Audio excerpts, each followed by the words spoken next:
But first, tonight, a shocking twist to a story we first told you about on Monday. It led to the review of a case involving a murder victim buried without all of her remains. Now, we've learned she was actually buried with the remains of someone else. Tonight, 7 Action News reporter Anu Prakash is pressing the medical examiner's office for some answers. A serious error, that's what the Oakland County Medical Examiner is calling all of this. They insist they're trying to get to the bottom of what happened, but so far, no answers. I can't go backwards and take it away, but I can go forward and say we're going to correct this issue. We're going to make sure it never happens again. The Oakland County Medical Examiner's office will now be able to do what Carlita Ransom says it should have done in the first place, put the rest of her mother's bones that are in this box in with her buried remains.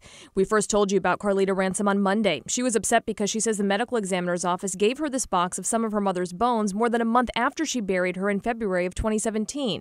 Her mom, Darlene McKenzie, had been murdered and was buried as a Jane Doe for over 40 years. And more than a month after she was laid to rest, an investigator from the medical examiner's office stunned her when they dropped off this box of bones, blaming the delay on an out-of-state DNA lab. Carlita was never told that the remains she'd been given earlier was not all of her mother. He gets on the phone and he says, yeah, well, we missed some things, some remains of your mom, and we brought them out here. And I said, well, what am I supposed to do? She's been buried. What am I supposed to do? But now a disturbing twist. The medical examiner's office says after looking into the case this week, they discovered that this envelope of remains that was buried with Carlita's mom last year actually belonged to someone else, Donald Smith of Hazel Park. We covered his story back in 2016 after his mummified remains were found in his home. DNA was needed to identify him. The medical examiner's office says a bone used to ID Smith was erroneously placed with Mackenzie's remains. We have to examine our procedures and make sure that how did that happen. So until I can continue to track who signed for what was on the packaging, and how all that came back, I can't offer you an exact answer at this point, but hopefully we will have that answer soon. He said they put 2 tags on all that stuff, but somehow it got mixed up, you know. What do you think of that? Somebody's not doing their job properly.